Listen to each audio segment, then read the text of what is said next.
And we're live. Good evening, everyone. Welcome back to Holy Crap, the Vlogcast. Vlogcast comes from a skeptical point of view to answer some of the questions of why. This Vlogcast started as a combination of spite, the Streisand effect, because... Oh yeah, wait a minute, I need to change hats. Because... the great spaghetti monster in the sky has been very kind to us and granted us a new year. And part of this is to follow through with the old adage that sometimes the journey is more important than the destination. I'm your main host. I'm known as Shujin. You can find me pretty much everywhere under that name. That's Shujin. Hi, and again, welcome back. Let me go ahead and introduce you to who is with us at the moment that is expected to change momentarily. From the Midwest of the U.S., who is apparently dating a doctor tonight, Brigid Fitch. Hi. You're not supposed to tell. And you shouldn't have started off. I have a big mouth. And on the right-hand coast of the U.S., where, hey, happy January 6th anniversary out there. UnrenownedTech. Hi. Jeez. Yeah, how long you been holding on to that one for? About 2 minutes. Okay. Seriously, like literally 2 minutes, if that. Mm-hmm. We are expecting to have Joseph joining us momentarily, so that's going to be entertaining because, well, we'll see what kind of audio we've got for him at this point, but we will see what happens. I am very glad to be back with you. Yes, I'm wearing a colander hat tonight. Why? Because I didn't get to wear my Santa pimp hat a lot. We didn't really go out a lot in December, and I wanted to wear something festive, and well, I mean...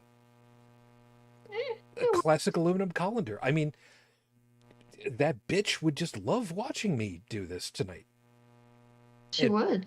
And by that bitch, I mean heretic woman. Heretic woman. There's a reason why. You know, she probably would have worn hers too. She probably would have been wearing it for half the shows at the very least. At Wow, this point, true. she'd probably have earrings with little colanders on them. That I wouldn't be surprised about. I had a little necklace with a little colander on it. You've also got a penis water bottle or 3, so you know, whatever. True. The blue one. Because of course you do. Anyway, it's good to be back with y'all. Yeah, we've been gone for the last couple of weeks because, you know, the holiday season. Yes, there are a whole bunch of other podcasts that, you know, do their thing and they don't, you know, they record early so that they can, you know, send it out afterwards. Nah, man, we just record when we record, and there's no reason for me to insist that we keep doing on a holiday. I mean, just no, it's not worth it. Y'all should just be hanging out with, you know, friends, family, people that you consider not sending a cease and desist letter to, you know, that kind of thing. So, you know, it's good to be back with y'all. And, of course, as always, for those of you that join us live, you can join over in the live chat over there. If my camera is working correctly, it should be pointed in the correct direction. Because on my screen on the left, that's where everybody is. And if my camera is set correctly, I'm pointing in the correct direction. Not the right direction, because the right direction is over this side. The correct direction is over here on my left. Which means, Stephanie, good morning. Good to be back with you. Yeah, we were talking a little bit before, well, typing a little bit before the show, that temperatures right now, this is very much not winter weather, and we're going to get to, don't worry, we're going to get to, because it's stuff that happened, you know, in the intervening time that, oh my God, yeah, a little bit of an update for everybody is probably a good idea, so glad you're doing well over there.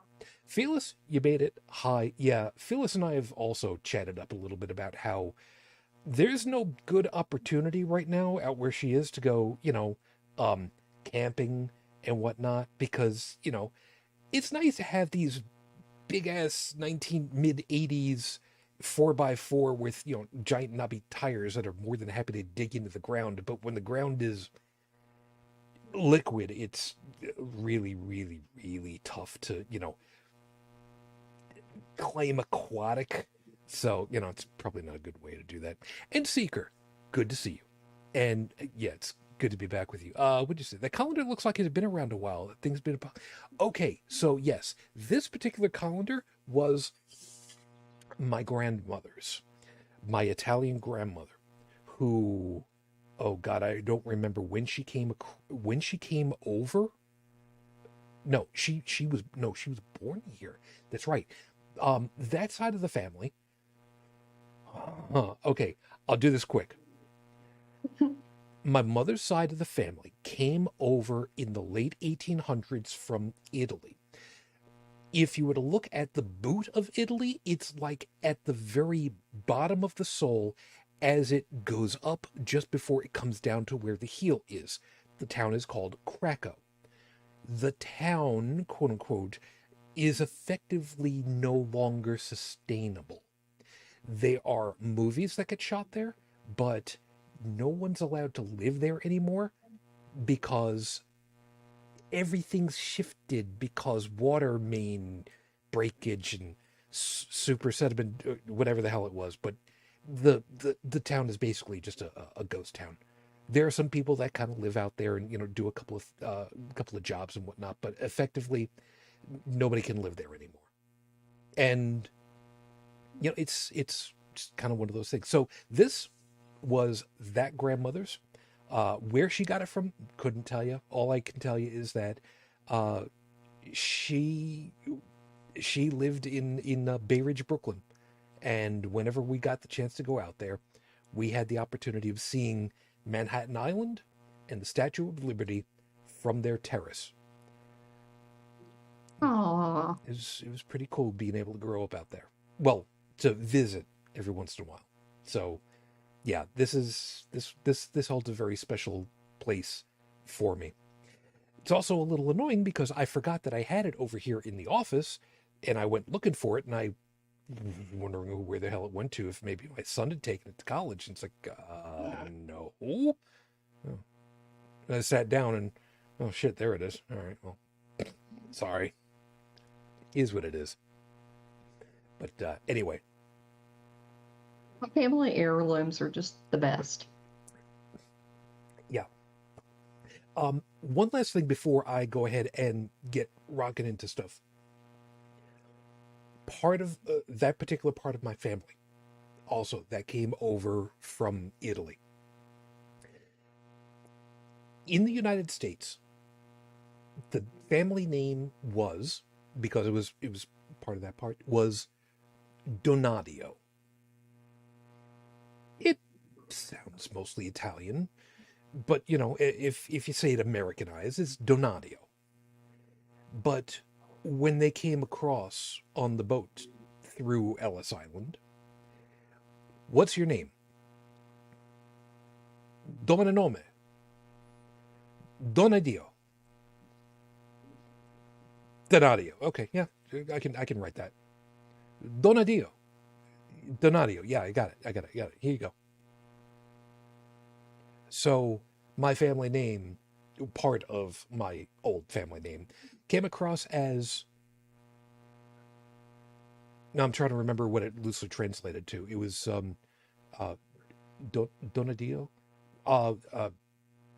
Shoot, I forgot what it was. It was something with God. I know, but just humor an old man for a minute, and it became just any old name. And there's a lot of families that had that happen going through in the immigration back in the early 1900s. So somebody that's got family roots that go back to Europe, ask them if they actually know what their family's name was before it got butchered.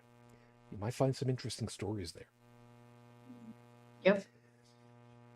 So with that in mind, that is actually kind of gonna play into all of this. So let me go ahead and get you going over here with the 5-minute freestyle, because I actually remember I have to do that. With your timer, it starts now. VALE. Okay, it's spelled VALE. VALE. Actually, it's pronounced VALE. Or VALE. I forget which way it is. It's Latin. You're not going to believe why I decided I was going to use a Latin word tonight, especially that one. You know what VALE means in Latin? Bye-bye. Goodbye. So long. See ya. Don't let the pearly gates hit you in the nose when they close before you get up there. We say goodbye during the time that we were gone to Pope Ratzenberger.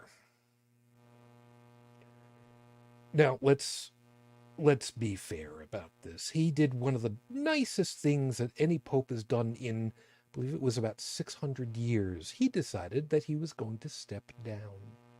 Isn't that just magnanimous of him? Someone who had all the power, all the ability, every opportunity to fix things, to make things right, to help the helpless, to defend the defenseless, to speak for those that didn't have a voice. And what did he do? He did what pretty much every pope has ever done. He protected his people. He helped find loopholes around ways so that dioceses could be held responsible for attacks on children by saying that they are just independent contractors that are associated with us. They're not us. That would be wrong. We wouldn't do stuff like that. This is not a Power 10 episode. I really, really don't want to be cursing the mother out. I really don't. I really do. I'm not going to. It's a bad way, it's a bad precedent to start for tonight. But I will go ahead and I will say this. Not going to miss him. Didn't realize he was still alive, as a matter of fact. And as far as I'm concerned, world was better off without him. Was better off without him before he was born. It's better off without him now that he's gone. A little sliver of time that he was with us. I'm sure there were a couple of pieces where, he helped reduce some pain. Some. I don't know how much. I have no way of knowing. And truth be told, I'm not going to be bothering to research it. He held power. He held a position of absolute authority. When you're in the Catholic Church, as far as the Pope is concerned, the Pope is the Church. There is this thing about papal infallibility. Whatever the Pope says goes, even if it contradicts other popes who said things back in their day. And whatever it was that they said at the time was real and true, and that's the way that it is. Every pope could do so much. But they don't. And why? I mean, truly, why? There's a certain point where you have to just sit back and just, why? To use the expression, the Holy See has got more money than God, considering that's a non-entity. I mean, that's kind of a truism, but be that as it may. Got all the power, all the authority, all the resources possible to make things better, truly make things better. And you don't? I can't fathom that level of uncaringness. These cardinals who want to have the position, for what? These people that get into the papacy, why? You want to make things better for the world, for people? How about you start with just making things better for people? Make that the end goal. Maybe we wouldn't feel so bad saying goodbye when you finally kick off this mortal coil.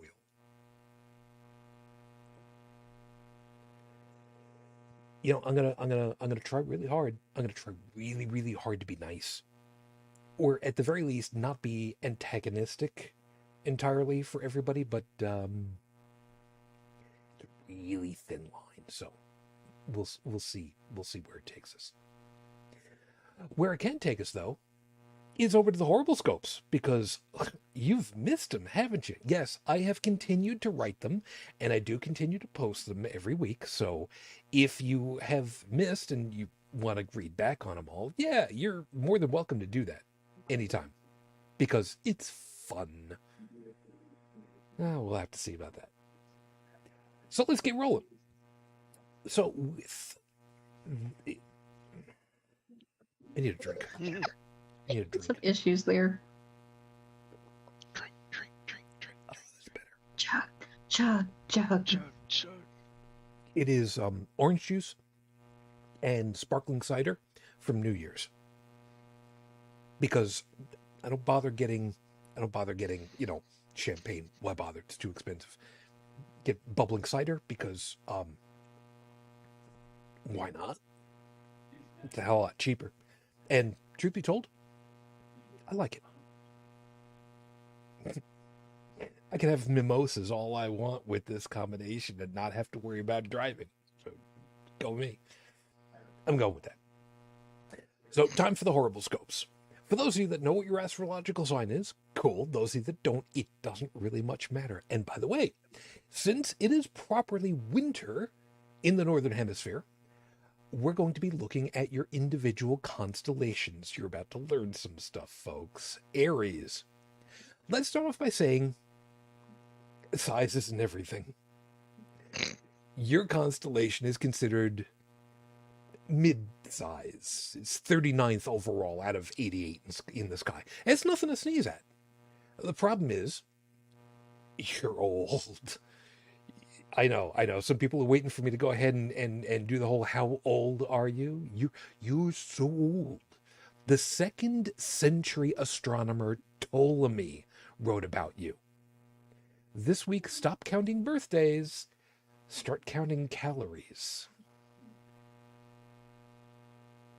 You just depressed the hell out of me. You're Thanks. welcome. Taurus. Don't get all high and mighty about age there, bulls. You date back to the early Bronze Age, at least. You can lord something over Cancer, at least. The Crab Nebula is in your domain, not theirs. This week, stop stealing from everyone else around you. Gemini, otherwise known as the twins, your name is referenced to the ancient Greek characters Castor and Pollux. Their mother was Leda, but their fathers were different.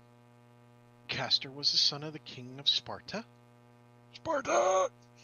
while Pollux was the son of Zeus, who, I'm sorry, you should really put this in quotes, seduced Leda after transforming himself into a swan. On the same night! This week, if a swan is being attacked by an eagle and falls near you for protection, fine, you can save it. Just don't screw it. Yeah, there are accounts that say that he raped her, but now see, here's the thing. The story is that the swan was attacked by an eagle, it dropped down for protection near her, consequently seduced as opposed to forced. So it's Zeus, man. We went on a very long talk about Zeus last night. So yeah. So it was I missed pity? last night's show, sorry. Yeah, kind of. So yeah, she screwed her husband and a swan on the same night. But it was pity sex? See, so at that point, size does matter. I don't know, man. I don't know. Gensumu child, like we said earlier, even though you're known as the Crab Nebula isn't yours. But that's okay, because you've got some cool stars out there. There are a few stars with known planets, but star 55 Cancri has 5. 1 super Earth, 4 gas giants, one of which is in the habitable zone, meaning it's expected to have temperatures similar to Earth.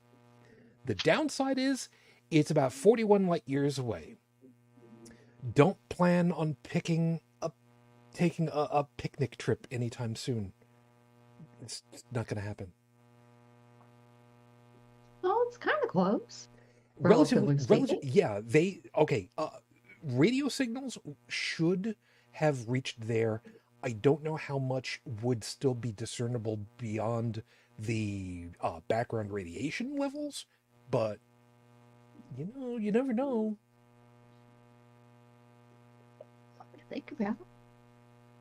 Leo, as far as constellations are concerned, at least your design can plausibly said to look like a crouching lion, which is good because we know how much you love to show off for everyone, drama queens that you are.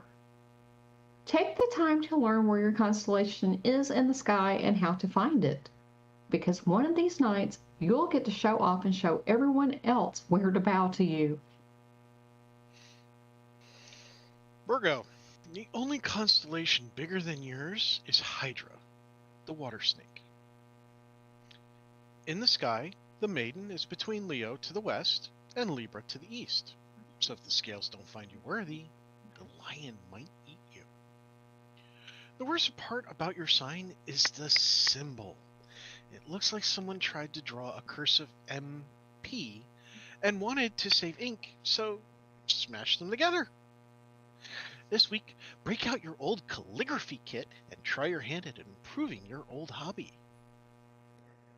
It's true. If you look at the symbol for Virgo, that's Yes. exactly what it looks like. Yes, it does. I don't know who came up with this shit, but it's just too weird. Libra, you're a little on the odd side for bragging on this list. You're 29th in size. Your symbol looks like, a snake swallowing a bowling ball. And your brightest star's name is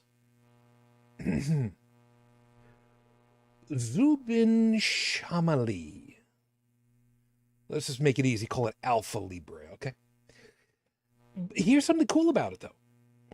It's a multiple star system. One is a blue-white star. The second is a white star. Buy some binoculars and take a look. It's actually pretty. Besides, you could use some of that, get out of the house time. Scorpio, we'd like to mock you for your symbol, just like with Virgo, but you've earned a place of distinction. Being that you're located in the southern celestial hemisphere, looking through you means we're looking into the heart of the Milky Way galaxy itself. Plus, there are a number of amazing double stars that could be made out with the unaided eye.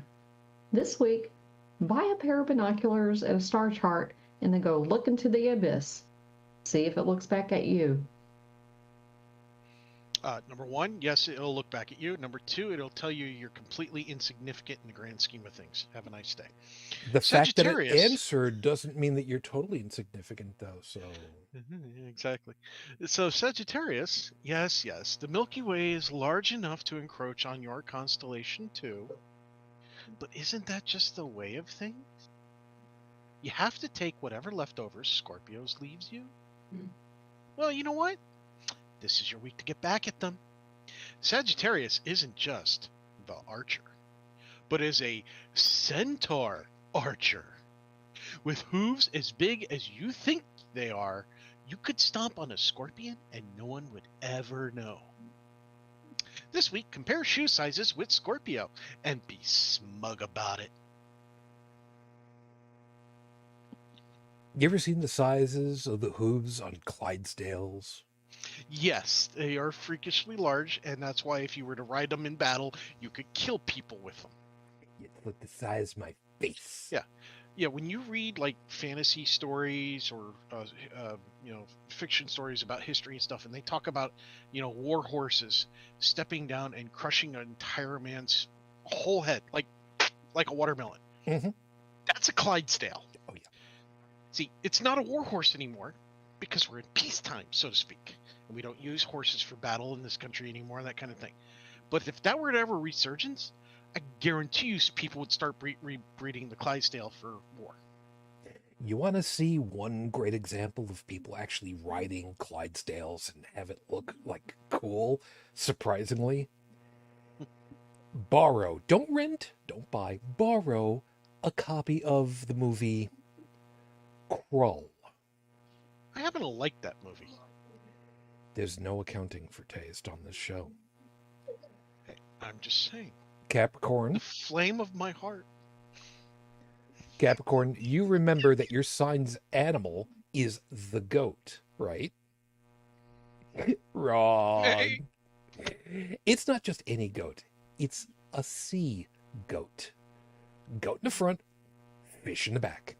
It's an adaptation of the Sumerian god of water, knowledge, crafts, and creation. So, when the Babylonians and the Greeks brought the Sumerian constellations into their own, they made up stories about it, like how it was the goat that raised Zeus.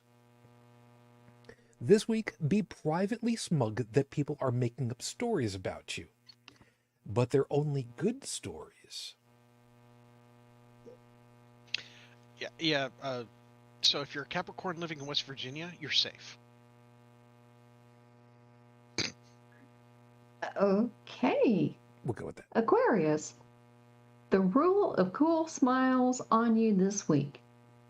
Known as the water bearer, your symbol is the best out of any of them, looking like a pair of wavy lines, just like the test cards Dr. Minkman used in Ghostbusters. Which means you just might have some latent ESP abilities. Maybe you can read minds or guess the outcome of a bingo game. And if you can do that, maybe you can win the Powerball next month. This week, visit an old folks' home and try to win at bingo. Powerball's up to 1.1 billion. No winners yet.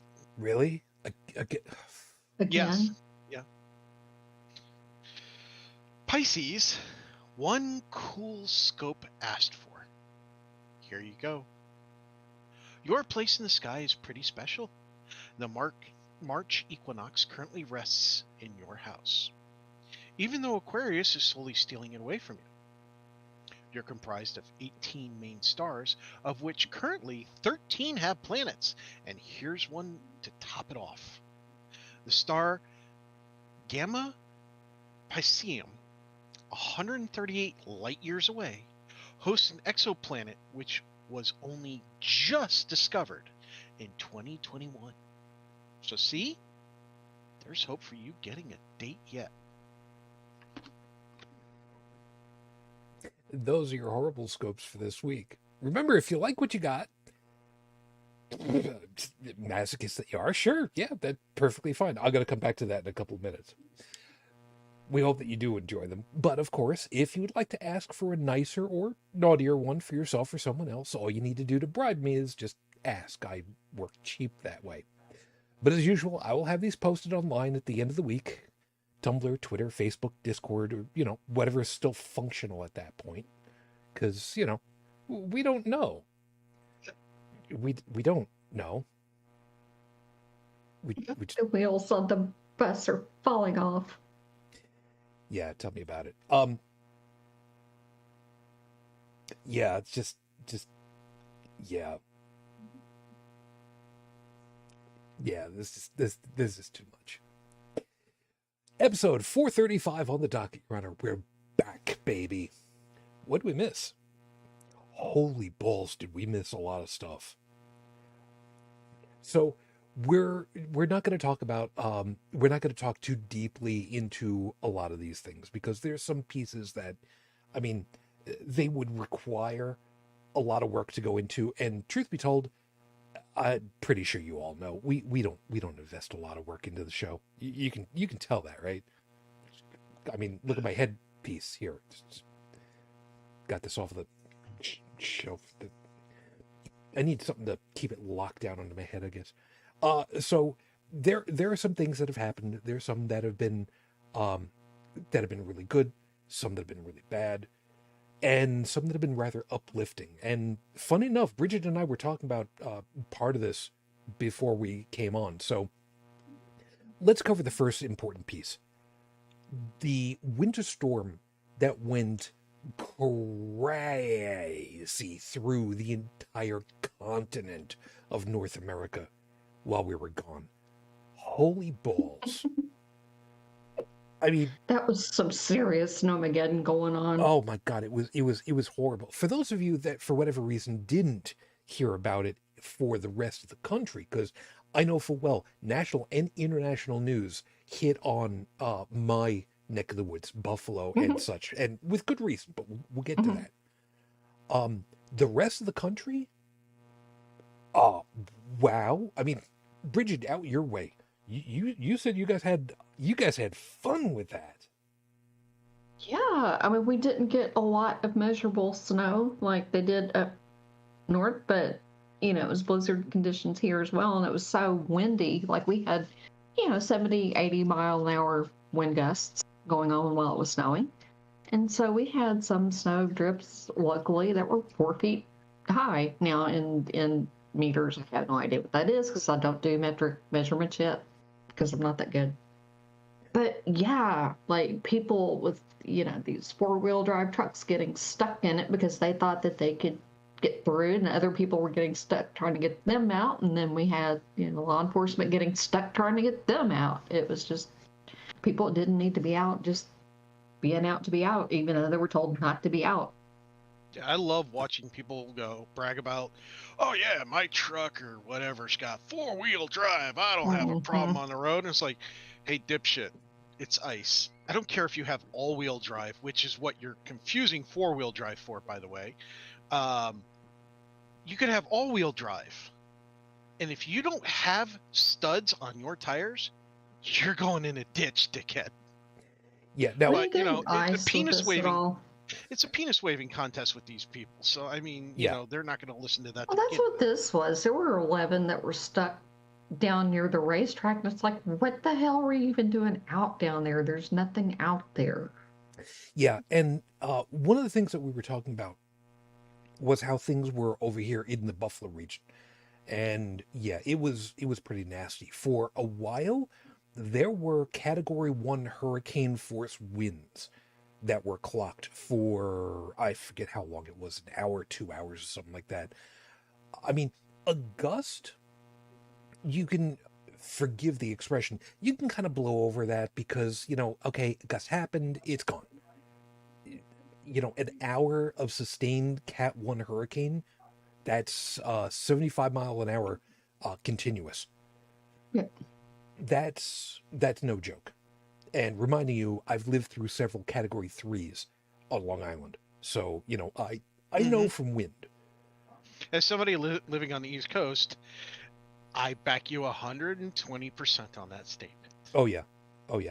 But what made it even phenomenally worse for us over here is because of the geography. We've talked about lake effect snow here in the Buffalo region. And I grew up near that area. So again, backing you up on this statement, go for it. Oh yeah. The long and short of it is the lake is warm. The lake, when it gets cold, steams. Steam turns into cloud, turns into snow, turns into thousands and thousands and thousands of insurance claims. Yep. I mean, there's no other way to put it. Now, the thing of it was, well, like I said, Brigid and I were talking about the piece where Brigid had seen. I'll let you finish it off. The scenes of not just the individual people who got stuck with all the snow, but the snow clearing equipment. And having to have more come out and try to get that unstuck, and it was just a mess. So I used to say growing up, only New Yorkers knew how to properly get rid of snow. And it used to be true until a lot of the funding got taken away. Because I lived through that blizzard in 94. Was it 94 or 95? Fuck it, one of the two. Where it dropped in one day close to 5 feet of snow. And then the next day dropped in another few feet of snow. That was the Christmas thing. That was 97. No, You know was it what? 97? You know what? I don't. There was one before that.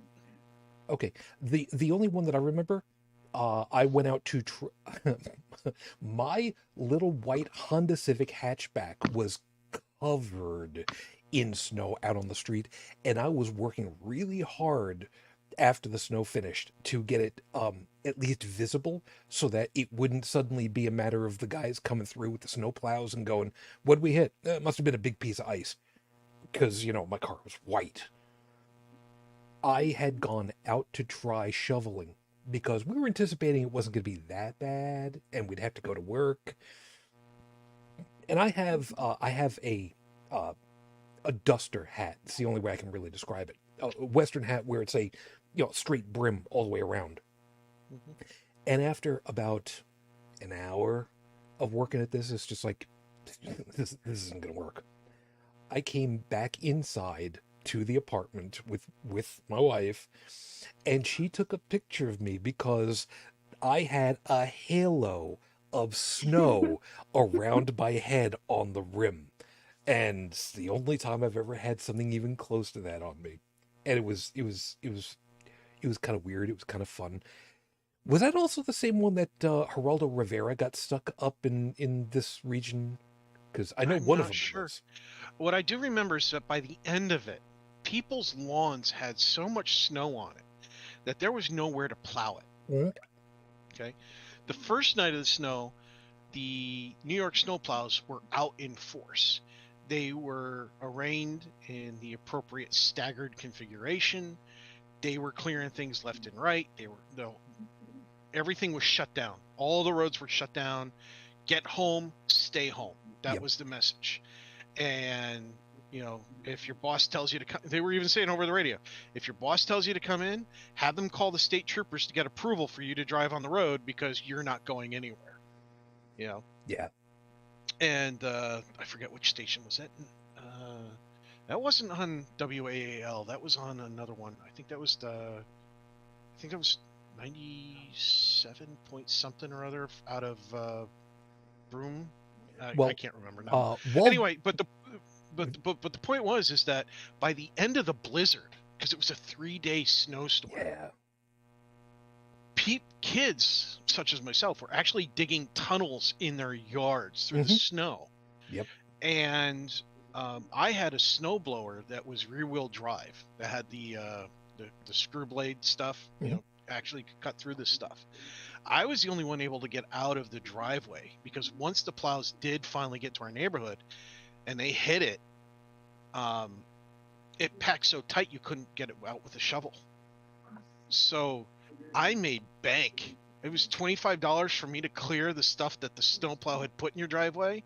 It was another $15 on top of that to clear the rest of your driveway. Dude, my video game fun went through the roof. But no, in seriousness, they told people, look, if you parked your car anywhere other than your driveway or in a safe spot that's away from the street, somewhere where you're supposed to park, if you parked anywhere that is a snow plow zone or snow emergency zone and your car gets hit by the plow, yeah, good luck with the insurance claim. We've warned you. And of course, what happened? There were still dickheads with their big ass trucks and whatever the hell it was that they wanted, putting them where they didn't belong. Yeah. You know what? You know what they did? They sent those people bills later on for the cost of the damage done to the plows. Now there were there are numerous stories that came out of this whole thing in the Buffalo area in particular. Not the least of which was that there were, I forget what the exact number was, but there was 25 plus fatalities. Mm-hmm. I hate to say this, but it is a known commodity here. When there is a snowstorm, there will be fatalities. Period. End of story. It's just the nature. Because people will overexert themselves, especially because Buffalo has an older population, and, well, it's kind of what ends up happening. And I feel terrible about it, but, we kind of know it stuff like that ends up happening. Now, sideways to that, there was one story that I had saw where woman in Buffalo proper, Buffalo Metro, they were snowed in. The drifts had pretty well covered almost everything all the way to them. Basement apartment, no heat, no power, and she was trapped in with her kid, 15 years old, who needed medications for like seizures and such, and always worried about what was going to be happening. And they had temperatures of I don't remember Celsius on this one. I just remember from the story it was 45 Fahrenheit ish in the apartment that they made it through, fortunately. The stories that kind of went along with that, where holy smoke, people being told, look, we're trying to get to you, but there is a section of the one of the main thoroughfares into and out of Buffalo, east-west, is what's we just call it the 33. It's whatever, but it's a section of roadway that is limited access highway, and it's, I don't want to call it submerged, but it's dug down into the ground in order to facilitate it. And people were being told, look, trying to get in and out on the 33 especially is being really hard because we're trying to clear it from drifts of upwards of 30 feet of snow. Wow. I've never heard reports of that before. But, when all is said and done, the other news report, and again, coming back to what Brigid and I were talking about before we got started, there was at least one news story about a guy who got out in his car, and I shouldn't call it a car, his vehicle, because he knew what he was doing. He was part of a Facebook group for, this was a piece I'd forgotten to tell you about, where people would get on and say, I'm at such and such and so-and-so, I am in need of whatever it was, can anybody help? And this guy got in his car, even though there was a county-wide travel ban, and he got food, he got baby supplies, diapers, formula, he got stuff to people who only knows what the hell would have happened to him. And the piece that I specifically remember from the article was the guy saying, I'll rack up however many tickets I need to until they tow my car. I'm going to keep doing it because people need. Man, it's. The difference is that guy actually knew what he was doing. Yep. There are people that have this misconception that if you're stuck somewhere in freezing cold weather, that the best thing you can do is stay in your car. Well, to begin with, sure. But the problem is that people stick in their car and they let the engine run and run and run and run, and they let things run out. They don't take into account that they might be stuck there for a while. So rather than getting the internals up to temperature and then giving the engine a break, save on some fuel, turn it off, let it sit, go about an hour or so, turn it back on, whatever. Depending on how freezing it is, you may need to leave the engine running, but these are things that you have to take into account based on the scenario. And a lot of people are not taught these things, especially if they grew up in a warm climate that barely ever sees snow. That's true. And, you look at what happened with the pandemic. Here's a thing that makes people sneeze, cough, or die, COVID. Why the hell was there a run on toilet paper? There was no need for that stupidity. But people did it anyway. So what did that do to everybody else who wasn't doing that? Well, when it came time for us to get toilet paper, there was none because these idiots had basements full of this stuff. I'm sorry, does staying at home mean you're going to crap at home? more often, or that suddenly you're going to get the COVID didn't give people the runs unless you count like blood, but Yeah. it's just human stupidity knows no bounds when it comes to these situations. Case in point, how many times every freaking year during the winter do you hear case after case after case of somebody losing power outage, somebody having a power outage in the middle of a storm, so they light a gas heater, liquid propane, whatever, kerosene, whatever, in their house. They don't open a window, or they do open a window, but it's not effective, and they die from the fumes, essentially suffocation. Carbon How many monoxide. times? Yeah. Yeah. Over and over and over again. It's 2023. We shouldn't be having these problems anymore. But Yeah. there's so much disinformation, so much there's so much negative response to listening to facts because you don't like what the facts say, or it's inconvenient for you. And you become a statistic every time. Yeah. I'm so fed up with people. And that's why I wanted to highlight that particular item, because there is a nickname for Buffalo. It's a city of good neighbors. I'm very proud that let's face it, when things go sideways, it is really difficult to hear of truly bad series of stories coming out. When it comes down to, making sure that everybody is keeping safe, when stuff really gets bad like this, I'm really glad for it. So just to tack on the back end of this whole thing and move on, as far as things worked out for me over here at Casa del Tribble, we got maybe a foot, so 30 centimeters, give or take. It really wasn't bad. I had a flicker with power, and then a couple of days later, power was out for about 2 hours, assuming they were just fixing stuff, and then everything's fine. Grand scheme of things, everything was fine. I'm cool. Everything's good. Brigid, you said that things were for the most part pretty good your way, right? Yeah. Just people not thinking, but that's normal for where I live, so not a shocker.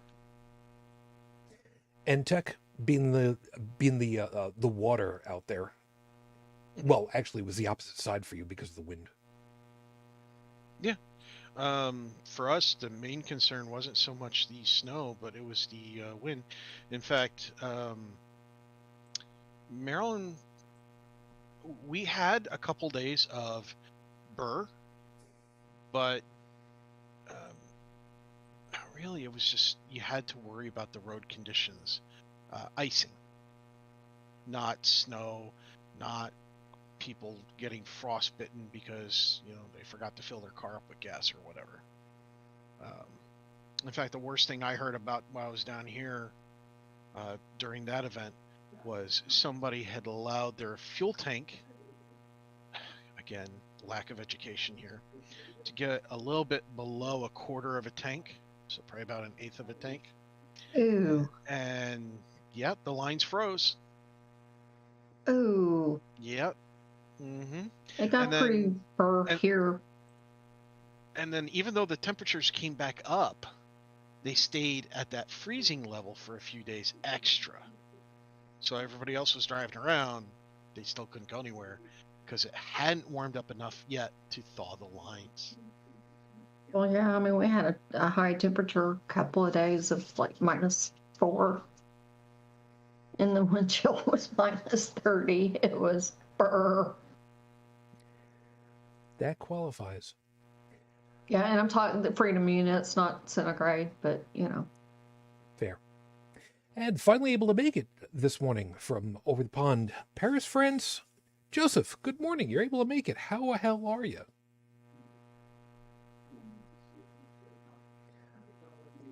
Assuming that you're there. Because we're not hearing anything. Oh, you're typing. Oh no, we've got an audio thing going on again. No way. All right, let's see what happened. Because this is the way to start off the new year, isn't it? All right, we'll see what's going on. Okay, so the weather, yeah, weather was pretty damn brutal. News stuff. There've been a number of things. There've been a number of things. And just to okay, we'll see what's going on. To cover a couple of things, and just to move a little bit quickly through these. The first one I'll just touch on really quickly is the young gentleman from the Buffalo Bills football team. He's awake. Yeah, he's all that. Yeah, the football game he was at, American football. Thank you. Here last week, he was part of a tackle on one guy. Got up suddenly. 3 seconds later, collapsed over backwards. I don't remember the whole ins and outs of it. What I remember, and I could be wrong, was that effectively it's a freak thing that he took a shot to the chest that stopped his heart. And yeah, 10 minutes of CPR on the field, and hoping that he just didn't. I mean, technically he was flatlined, but he wasn't dead, fortunately, at least not the way that we measure it anymore. But they got him to hospital, got him breathing, and yeah, as Tech said, he's awake. He's got a long road ahead of him, but oh my God, that was one of the scariest things that I've heard of in a very, very long time.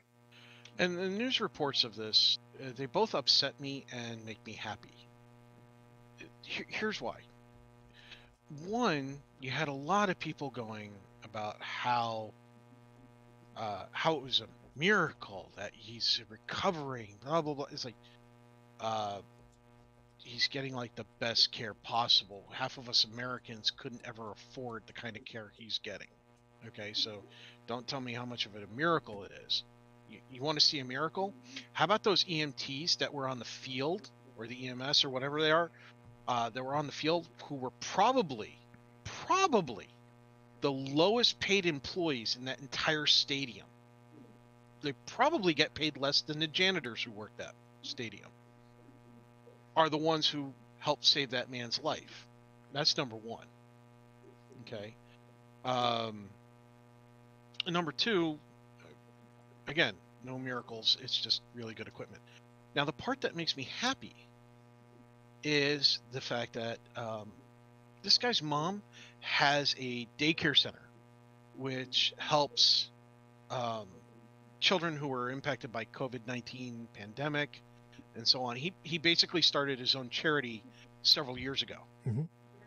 So his GoFundMe that's up, the money isn't going to helping making him better. It's going to those kids, and it's raised so far $8 million. Okay, the last I had heard was that it was 2.5. Nice. It's up to 8 now. Yeah. Damn. Yeah, it's up to 8. I mean, you're getting fans who are donating. You're getting various football teams are donating. Players around the world are donating from different sports and so on. And the Pittsburgh Steelers, and I've actually got a link to the news report on this one. See, the thing is that the guy, Damar, oh God, I keep screwing up his last name. Hamlin? Yeah. Yeah. He's actually a native of Pittsburgh. And so the Pittsburgh Steelers came out and they brought toys and books and teaching supplies to that daycare center. And I mean, just, that's not even their home state or whatever. They went out there, they went to him. Yeah. And the part that I feel bad for also is all those football players, when they saw their teammate being taken off the field with the tube down his throat. You know, that's not something that you expect to see in football. I never want to see a player ever take a hit in any sport and not get back up again because something's wrong. And I hate to see that. I'm just a little upset with the press, you know, and so on, not giving the credit to those who should have been receiving the credit, instead claiming miracles. Yeah, there's that. I saw a lot of I saw a lot of people who were, you know, thank the celestial, whatever. Yeah, I'll forgive the nurses this one though, where the nurses and doctors I'll give them one forgiveness, and that is when they say that they've never seen somebody recover as well as he has. Well, when you take it into the context that most of the people that come in there aren't as in top physical condition as a football player. That's a good point. Professional football player. Let's make sure. A professional football player, yeah. Who's, you know, getting all the micronutrients that they need and tons of exercise and all that stuff. Sure, okay, it might seem like a miracle in comparison. Okay, I get that part. But come on, give the doctors the credit, give the nurses the credit, give the EMS a credit, give the ambulance driver a credit, you know, give those people the credit that's due. Stop taking it away from them. Stop attributing it to something beyond all of them. Okay? On the flip side of that, you had people attributing that happening because he got the COVID vaccine. Yes. Oh God, that just And that was when as soon as I hear somebody talking about that, I tune them out. I can't take it anymore. Yeah, that was flip side of the whole damn thing.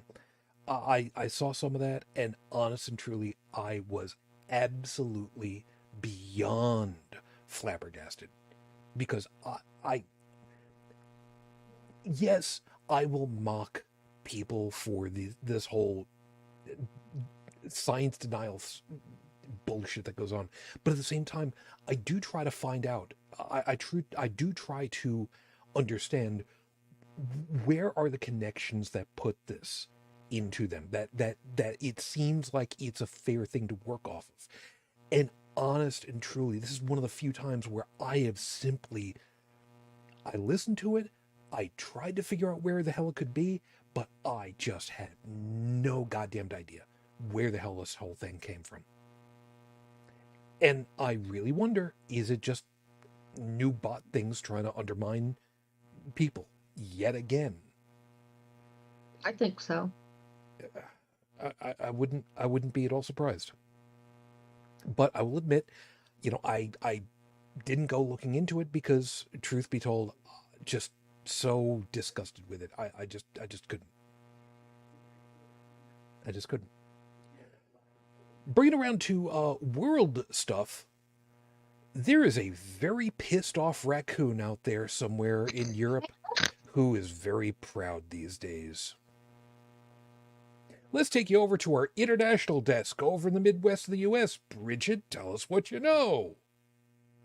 Well, the fellas and fellarinas or whatever you want to call us in NAFO, which is the North Atlantic Fellas Organization, raised over $250,000 for a sea drone for Ukraine, and its name is Raccoon's Revenge. Yes, it is.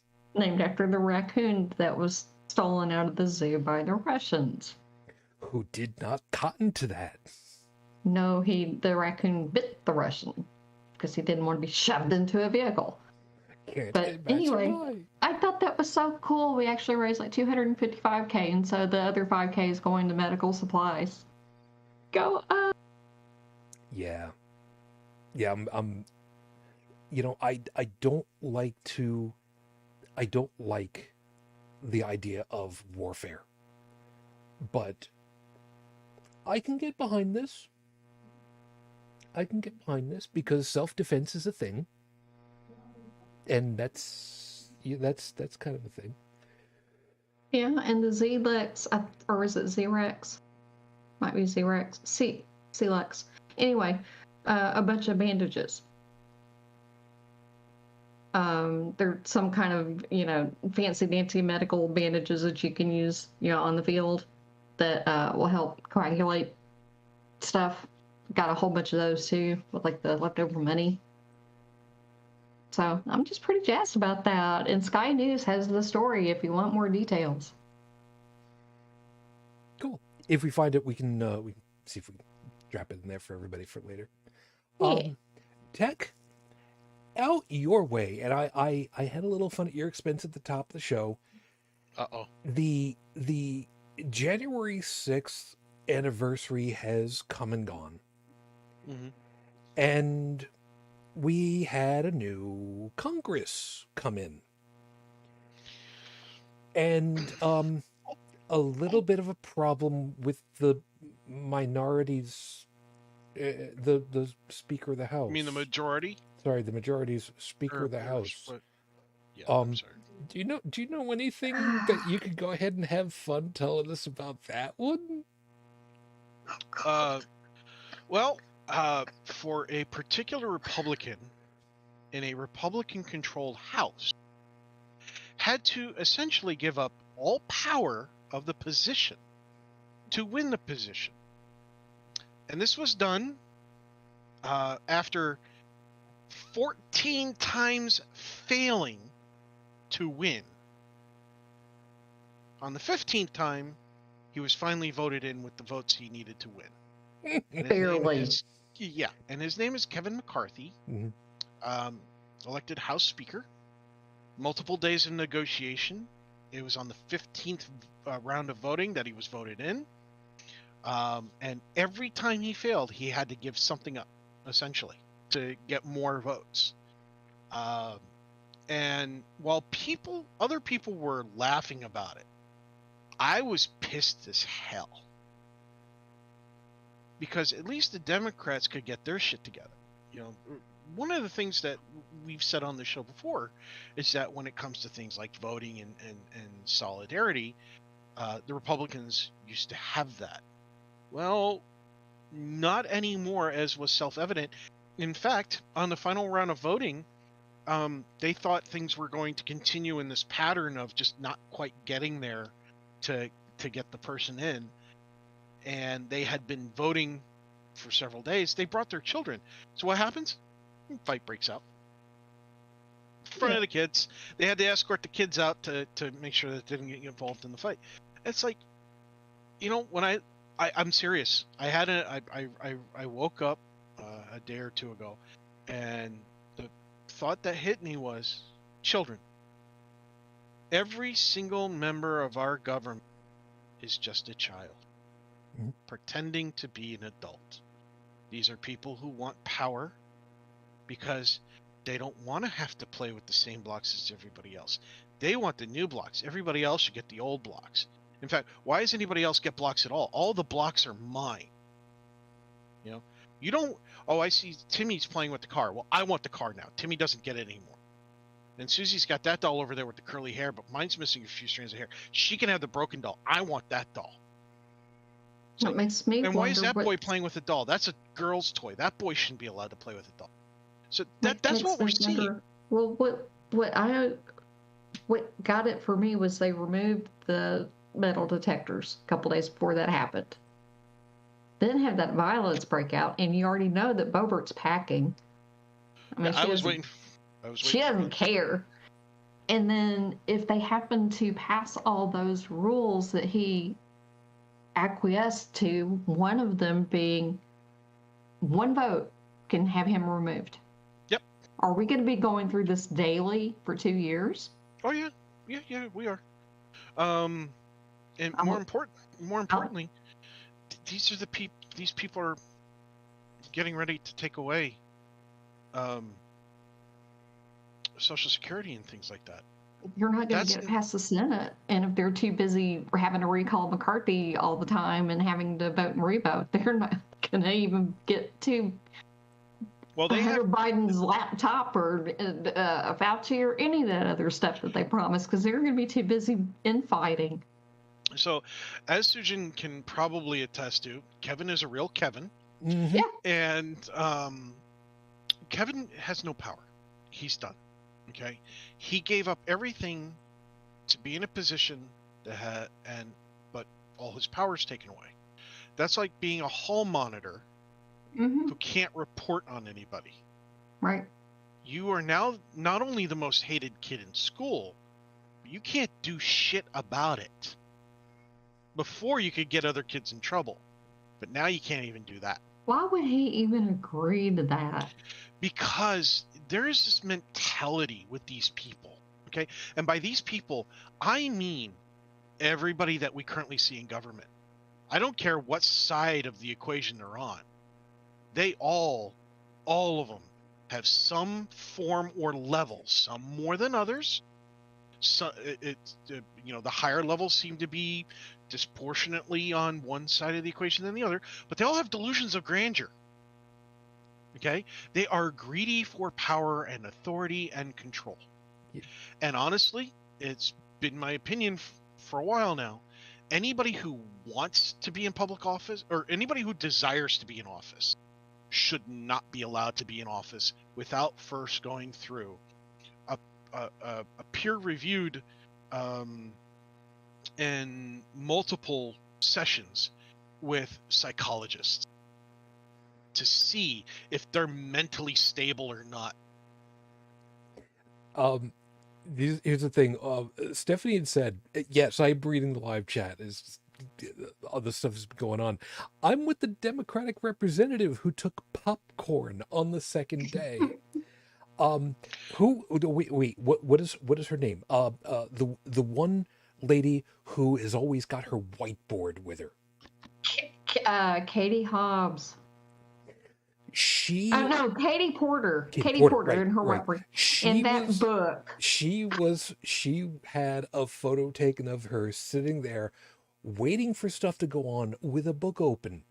And if you zoom in enough, you can see that the title of it is something to the effect of Learning How Not to Give a Fuck.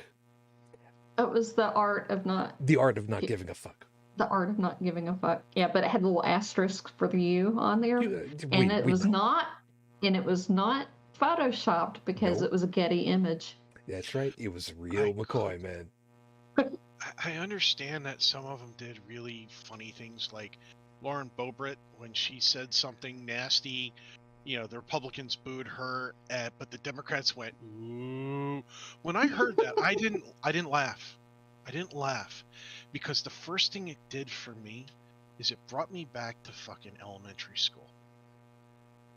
To all that kids who want to be the popular kid, who want to put down others to make themselves look bigger, to be in control, and then in junior high and the class president and all that other bull crap, and then in high school. It brought me back to school is what it did.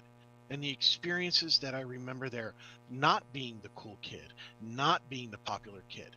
Granted, I had friends. They were solid friends. They were the kind of friends that while they couldn't back in a fight because they didn't have the ability, they had never learned to defend themselves, I was that friend. I'd go running to back them up in a fight. But if you were having a problem at your house, if you had a problem with your homework, if you were short on money and you just couldn't afford lunch, they had your back. I had the solid friends that you want in the middle of an emergency, blizzard, tornadoes, hurricanes. They were good kids. I could not say the same thing about most of the popular kids that I knew growing up. And that shit in the House of Representatives remind me of school. Well, it's unacceptable. It's embarrassing. Yeah, but the behavior of the Democrats, too, when they were laughing and joking and everything else, that also was the same thing. It was the same shit. It's just a different side of the coin. It was just more of the popular kids, except this time they were laughing at the other popular kid who had spilled gravy on his shirt. Well, they were probably laughing out of horror at watching this all play out because this has never been done before. Yeah. And it's in full display of the whole world. Yeah, I'm not going to be one to stand up for somebody who is behaving in an absolutely callous fashion. But at the same time... the whole book of not giving a fuck and all that, the art of not giving a fuck, I'm sorry. I can't laugh. Well, let me give a piece of context that I think might have been going on, because this is opinion, because I wasn't there, and truth be told, again, I couldn't be arsed to go and look up all of the stuff about people who were lip reading to find out what was being said. The Republican Party, for a long time, for a very long time at this point, for too long a time, has been saying, we're going to do this, we're going to do that. And it basically comes down to, we're going to make things horrible for everyone around us because that's what we want to do. And as soon as we get in there, we're going to go ahead and we're going to do exactly that. And it's like the dog that finally caught the car. Now that you've got it, what are you going to do? Fine, you guys figure it out for yourselves, what the hell it is, because you can't even get your own shit in order. We'll just wait for you because you want to talk up a big-ass game. Fine, you guys want to be the big-ass bullies with the big-ass mouth? Fine, we're just going to sit back and watch you guys just, whatever it is that you guys are going to try to do and eat each other for lunch. I think it proved a point that the GOP are not there to govern in any way, shape, form, or fashion. They cannot even work together. They don't want to work together. And if they cannot govern and they cannot make the House go, they're gone in 2 years. And it's all for everyone to see. And you cannot blame the Democrats for that because they just, kept putting up Jeffries over and over again and stayed, consolidated behind him and put on a united front. The smart thing to do would have been to have 5 or 6 Republicans vote present sooner, get 2 or 3 of the more moderate, sane Republicans to back Jeffries, and have him be speaker because he knows what he's doing and he's there to work. Tex, there was a piece that kind of came out about this that was circulating, and it was tongue in cheek, admittedly, but I want your take on it. Where the suggestion was for the Democrats to back another Democrat so that they would be able to vote for somebody that's, at least sympathetic to their causes, but then again, we can't allow that to happen because if we do, then Washington, D.C. becomes a state and Puerto Rico becomes a state, and then it's just anarchy from there. I just loved the idea that there was somebody who was saying, maybe the majority could use a minority as the head of it all. No, that'd be bad. I just thought it was amusing to me that this whole caving in that was going on the one side, maybe there's a way around it, but you won't like it any more than what's going on.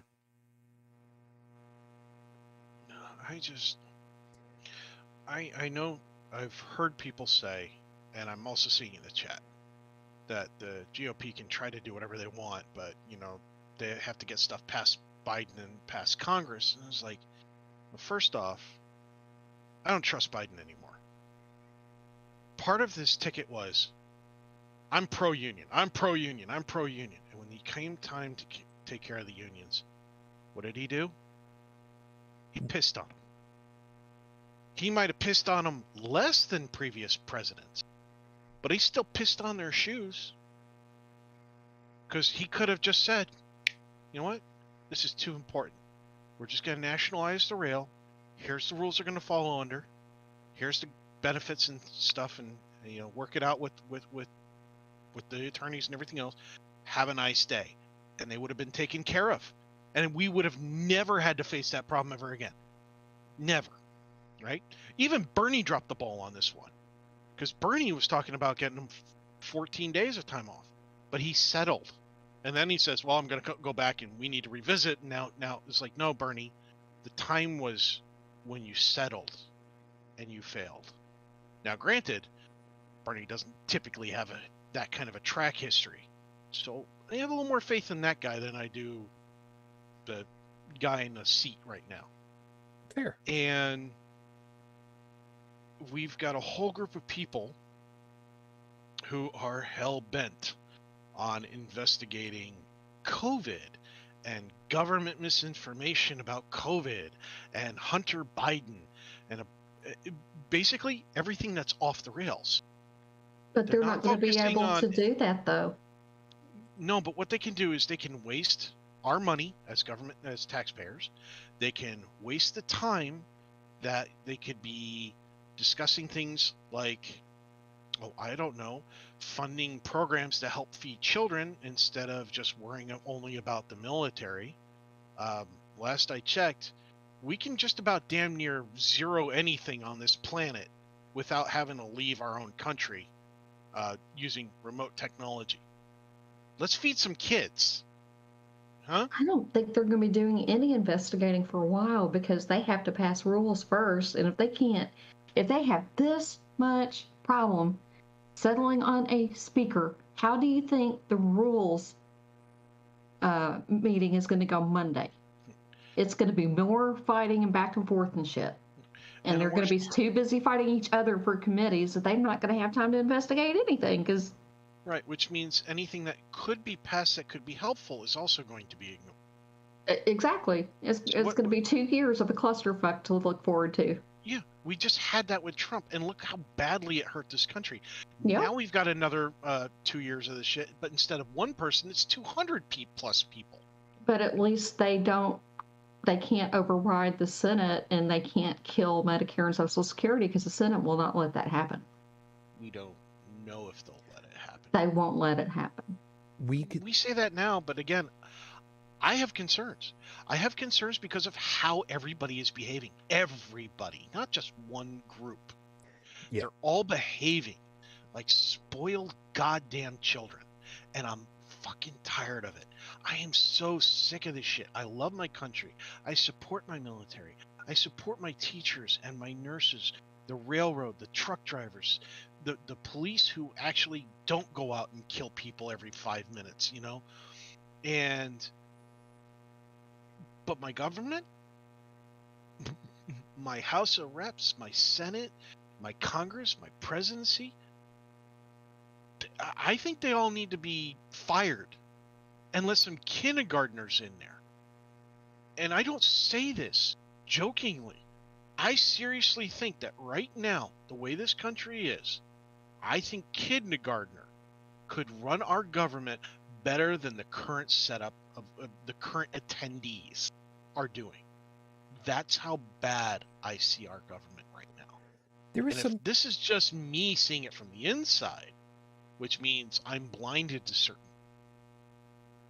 How do the other countries see us? We know if you actually listen to some of their news and their people, you know, and don't call it fake news. Yeah, we're not the country to visit right now. We're not the country to, you know, have anything to do with right now.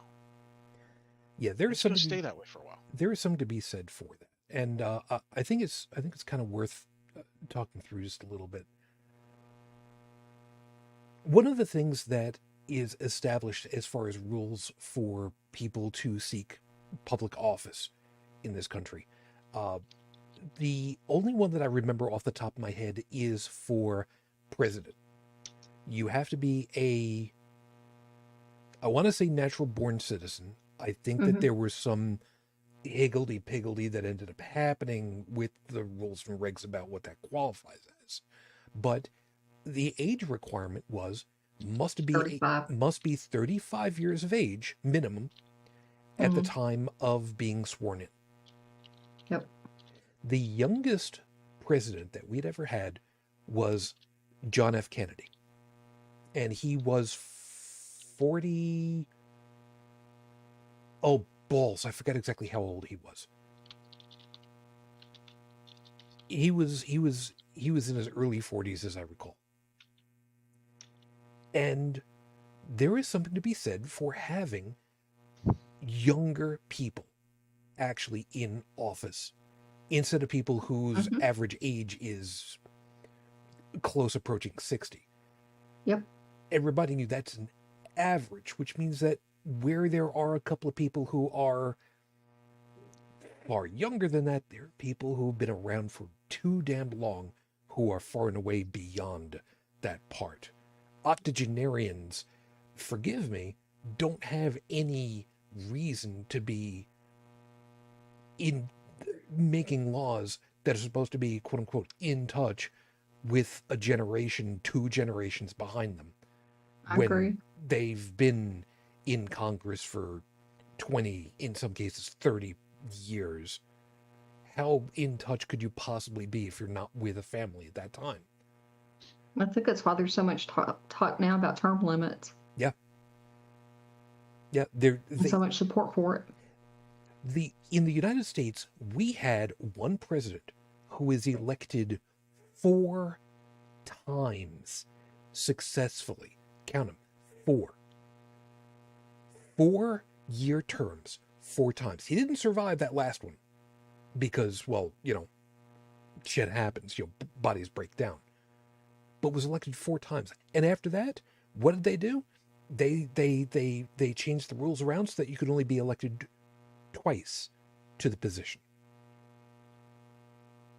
Just twice. Where else is there put such a rule? To the best of my recollection, for federal level elections, there is no such rule. Even at the state levels, it's really difficult to try to find such a thing. But Depends on the state. It agreed. It depends on the state, depends on the position, but there is something to be said that a younger generation needs to take over. It shouldn't be simply, an average of 50, 60-year-old people making rules and regs for everybody else when they've been out of touch for who only knows how long. Well, I don't think the intent was for Congress to be a lifetime position. No, it wasn't.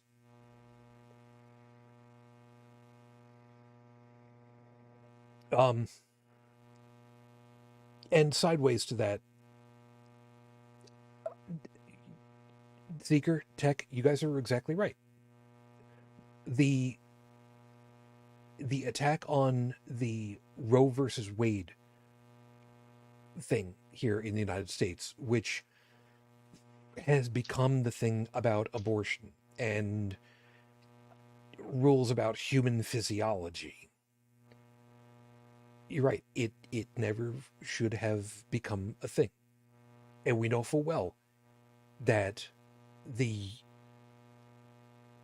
generations coming up not only have lived with that and seen the benefit of it, but the ones who grew up when the change happened and saw the actual direct benefit from when it wasn't in place to when it was. How the hell it could have gone wrong is beyond any of us. But again, younger generations would have to look at this stuff and go, why do we have to fix what you guys screwed up? Why didn't you get it right in the first place? And should be having the opportunity. But, we end up with people who are in the same position as you, Tech. Becoming distrustful, becoming resentful. Not saying that you're wrong. Not saying that you shouldn't be. But look at what these groups are, what these individuals are doing to the institutions and what we think they're supposed to be, what they're supposed to stand for. It's simply hellacious. These people should just not be in the positions. And I'm 100% behind you on this one. And I think 20 people should not be allowed to cause this much disruption and chaos. Agreed. I think some of them probably should be doing time right about now for January 6th. That is also a thing. By the way, Felix is helping me out. JFK was 43. Thank you. If this had happened, all this kind of crap was happening on... Sorry, my cat is upset that I'm upset. So anyway, if this had all happened during... oh God, what was his name? I Am Not a Crook? Nixon. Nixon.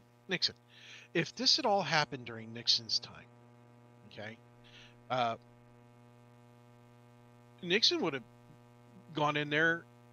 Mind you, Nixon's not a president I look up to or anything like that. You know, if he had been there and seen what was going on in the House, he would have left whatever job he was doing at that time, shown up, told them all to sit down and start behaving themselves and stop being spoiled little brats. Because he, even though he did wrong, and I can't believe I'm saying this, he had a lot more integrity than those people did. About certain parts, yes, I will absolutely agree with you. But he was still a crook. Yeah. But at least when he got caught, he went, yeah, I did it. I was wrong. I got caught. Yeah, I'm out. And these other people, when they get caught, they're like, whatever. You know, we're not going to punish ourselves, and you can't hold us accountable anymore because we've gutted half the stuff that you would use to take it against us, and the other people are in our pocket. Again, how is it, how can I not be anything but pissed off at these people?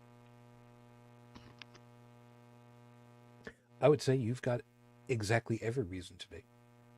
And there is no reason why you shouldn't. And that doesn't even go into the whole, people feel what they feel because that's the way that they feel. But, I mean, leave that platitude aside for a second. When you have an expectation of how something is supposed to work and it don't, yeah, it's understandable to get frustrated. But when it's a bunch of people that you expect are supposed to know better and are supposed to do the goddamn job and don't go out there and do the goddamn job, yeah, that's, you're absolutely right, and I got no reason to tell you otherwise. I'm absolutely with you on this one. See, the problem of it is, though, the only downside I've got to this whole thing would be if President Biden, a Democrat, had come over and told the majority, the Republicans, that they need to sit down and do their thing, we know how that would have ended. We know how that would have ended. He would have been right to go ahead and remind them, hey, this is what your job's supposed to be, so get to it. But we know full well how that would have ended. It would have been a shit show to end all shit shows. But he wouldn't have necessarily been wrong. So, joy.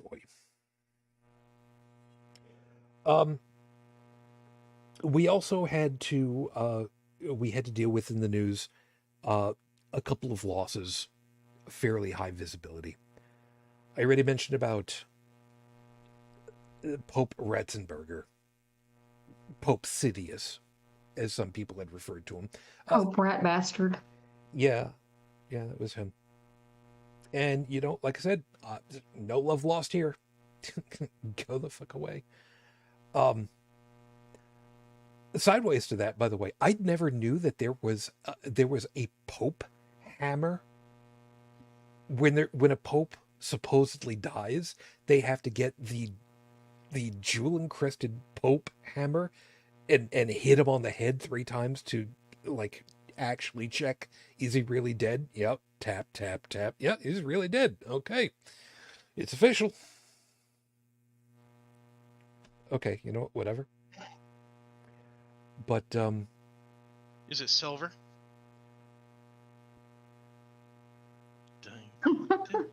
Dude. It's the Holy Roman Catholic Church. Do you really think? Of course it fucking is. Are you kidding? No, I'm sorry. I just have a song going through my head. I know. But we can't go ahead and do that because we'll definitely get a copyright Get a strike DMCA on us. Don't fuck with me on this one. Honestly, if they were all still alive, if we told the authors of the song, that was going through our head when we were discussing that, they'd probably laugh their butts off. Yeah, probably could have Mhm. gotten together with John Cleese and written a whole new verse. All right. Oh God. But there was one loss that happened during the time that kind of affects us in a sideways way.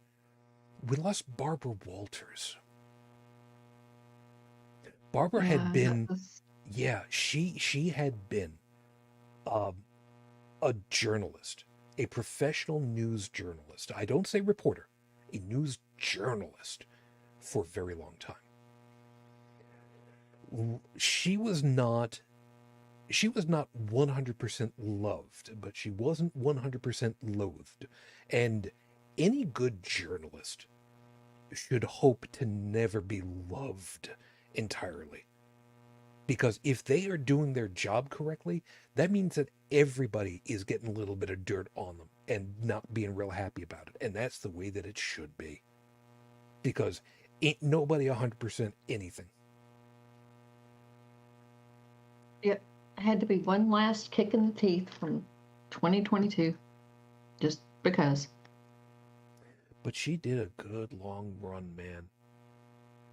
She surpassed 90 years old. That's a damned good accomplishment. And she had a lot of people. She had a lot of people that she interviewed over the years. Some of which were, how do I best put this? Not exactly known for their humanitarian efforts. I think it's fair to go ahead and say that.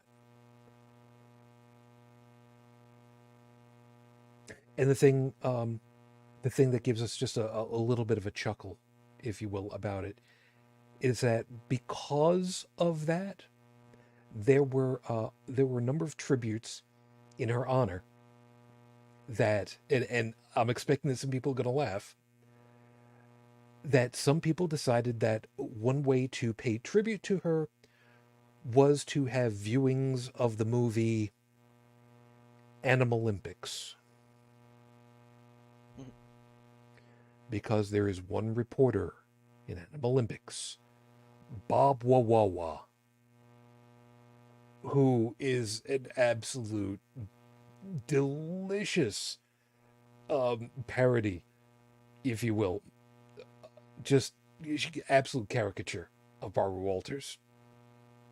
And it was just too damn funny for me to think that this is one of the ways that part of my generation remembers her, not for what she did, but for the parody of her that ended up happening.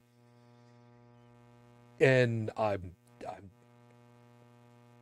normally don't laugh at the sad stuff, but sometimes you just gotta laugh at the absurdity of it all. It's just worthwhile.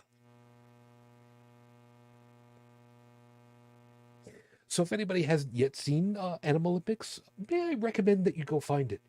You might be able to find it on YouTube, as a matter of fact, because, some of this stuff gets uploaded every once in a while, and, it just doesn't get caught by stuff.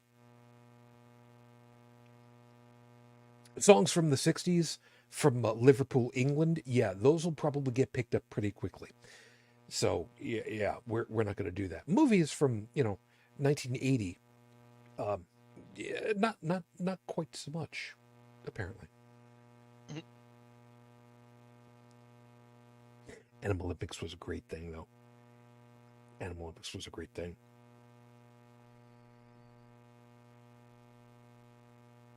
Man, it saved us a lot of stuff. And Phyllis is over here. She loved it. You know what? I never went looking up interviews about questions to her about that portrayal of her as a caricature. I really do hope that she did find it flattering and had a good laugh at it. But it was one of those things. What else was there that was going on that I've missed? That was anything else that was going on? I mean, we know full well that the January 6th committee finished putting all their stuff together, and recommended criminal charges. Yeah, Jack Smith hired 2 more prosecutors. Yeah, I'm sure there's a reason for it. yeah. There's a lot of animosity right now that not enough is being done. I have to remind myself, because I start falling into that, not enough visible stuff is being told to us. We have to remind ourselves that when prosecutions do their job correctly, you don't know about it. Nobody knows about it until everybody knows about it. So, kind of have to do the thing that I hate the most, which is just sit and wait. It sucks because it really feels like there could be nothing going on, and I'm just spinning my wheels here. But yeah, a lot of us are. Yeah. Yeah, I'm concerned. I'm annoyed. I would like stuff to be happening quicker, also, because I have a legitimate reason, I think. And follow me on this one a second. Okay. This guy is not exactly in the best of health, and I would really like this son of a bitch to have his last days behind bars. And I'm more worried every day that there aren't going to be enough of those days ahead. You know what I'm saying? Yep. Well, he may not be able to spend them behind bars, but we could speed the days ahead. If McDonald's gets on board and starts shipping him, Big Macs and other things, every single day for every single meal. I mean, maybe he's still got leftovers from that one meal with the college. Oh God, that was a disgrace. That was tacky. I don't care who paid for it. I don't care of whose pocket it came out of. I'm sorry. Was a disgrace. I'm sorry. That was tacky. I'm sorry. Not you, tacky. What he did was tacky. No, I know. But just the idea that maybe there were still like leftovers from that and just, I'm sorry. I'm sorry.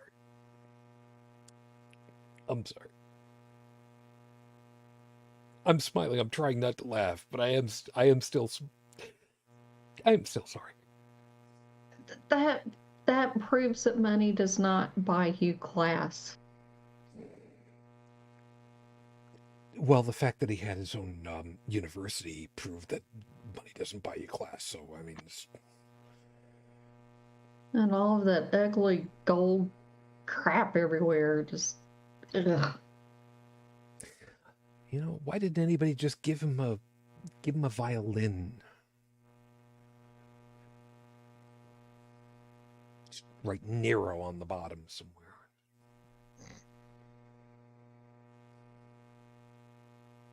I'm sorry, these are as good as the jokes are getting right now. It's closing in on 1:45 in the morning, and it's the first show back in a long time. We will get to see his taxes very soon, though, and find out he's not as wealthy as he says that he is.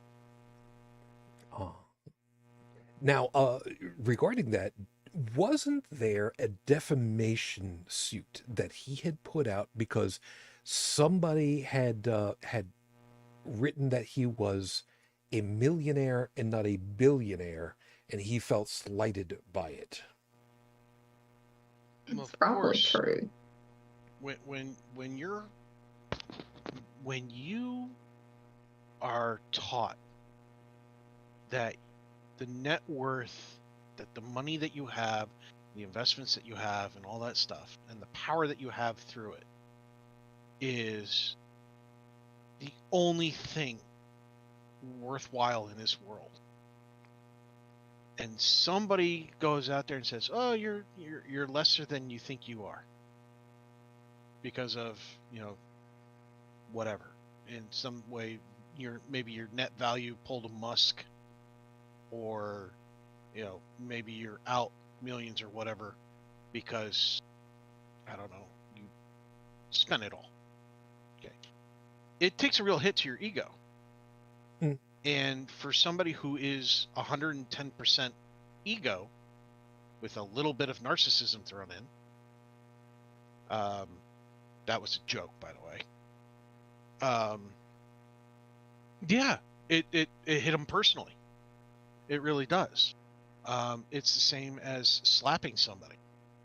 It's kind of like dealing with godheads, okay? When people say they have a personal relationship with God, it's like, well, they envision their God the way they are. So when you reject their God, they take it as a personal slap in the face. It actually emotionally hurts them because they have associated their entire being to their God. And you've just rejected the God, therefore you've rejected them, therefore you have denied them their personhood. And it's the same thing. It's just with a different subject matter. That's all it is. You have one that worships money, one that worships a mythical sky daddy, so on. He doesn't have the money that he says that he has. That's all I'm going to say. Which is why he fought so hard to not get those released. Because then everybody would know. And they will. And they will.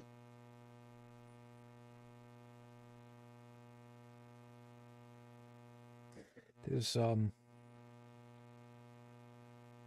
lot of stuff, man. There's a lot of stuff. He starting to lose influence over the party, which is good. No, you're right, and that is good. And he's probably, if he can't get the nomination, he just may form a third party and take these Q-nuts with him. Yeah, we'll see what happens with that. But I would love that. Split it. Split the party into pieces. They need to come back to something better, because what they are now is not acceptable. And we need a conservative party that actually functions, that's actually conservative, and not batshit crazy. Trouble of it is, because I don't want one party rule, and I don't care which party that is. That's a dangerous place to be. I do not want that. I agree. But the problem is, what is it that a conservative party stand for? They'll have to figure that out. Right now, they stand for themselves. Right now, there is no conservative party.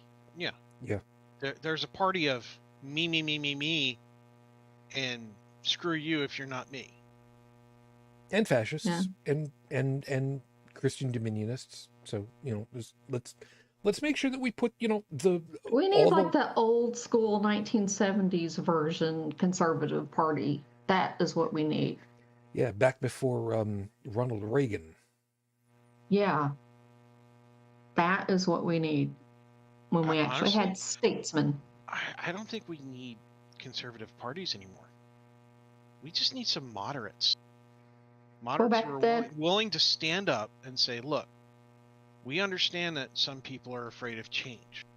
So let's not progress just because we can.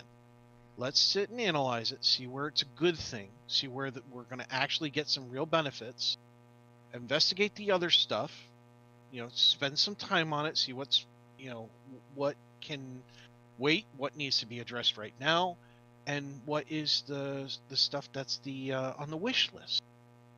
And let's really analyze these things. Well, in the 70s, they did, Tech. Yeah. If you go look at go to the government archives and look up the 1974 official GOP party platform, it's almost a mirror image of the 2012 Democratic Party platform. They used to be moderate.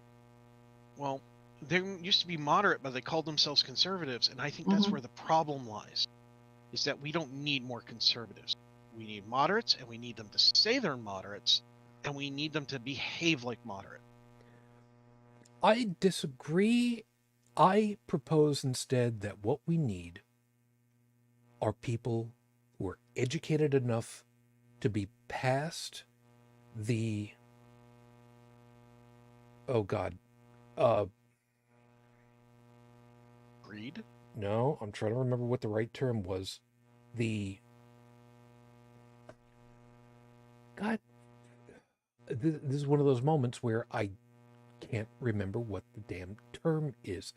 Well, The describe the term. Dunning-Kruger point. We need Mhm. people who are educated beyond the Dunning-Kruger point, where they know they don't know, and are Willing self to learn. are self-aware enough to ask who has the information that we can study in order to make the best decisions for a long-term plan possible. I don't I'll care go if along with that. I don't care if they are Democrat, Republican, conservative, liberal, progressive, recessive, the ones who can actually take the information and dissect it, get educated on the subject, and plan with experts who know what the hell the field is. Because I will admit, I would be the first one to trust, provisionally, Democrats and by name progressives. But again, provisionally, heavily provisionally, because like tech, I've lost enough trust over the years. But if I had somebody that was willing to go ahead and say, you know what, I know I don't know enough about this, let's talk to the experts, I would be more than willing to trust them with a little bit more leniency. Shit, with a hell of a lot more leniency. I would like to have 3 or 4 actual parties that function, Agreed. like in Canada. But at the bare minimum, to run for, a representative or as a senator, to at least be able to pass an 8th grade civics exam. At the very least. Well, now And I see, want most of these politicians. people Go ahead. can't. you're assuming I'd that also- that 8th grade actually has civics classes anymore. Well, but that's, schools that taught civics in 8th grade, I would expect at a bare minimum that people that represent us be able to pass that or have taken it. Apparently some have not. Civics was removed from a lot of schools. Yeah. Because the politicians figured out, well, if students know their civic rights, we can't pull the wool over their eyes. Mhm. And if you think I'm joking, go look up civics. When it started getting removed from the schools, see who were the politicians that voted in favor of encouraging that. Look at the names, look at their representation, look at their voting history, and yeah, it's sadly plain as day at that point what happened. Yeah, and wasn't Carlin that was saying that it should really be more widely accepted as a course? I think not it just should be him, a mandatory. lot of people have said that. It's Well, yes, but I mean, it used to be a mandatory course. It was turned into a college course, which by removing it from high school education and throwing it up, saying, "Oh, the kids aren't ready for it," put it at the college level for when they're more mature. What they actually did was they bound the coursework. They blocked it. They paywalled it, is what they did. And so now that the kids who have families who can't afford to go to college, suddenly they're out that part of the education. They don't want you smart. They want you dumb. Yeah.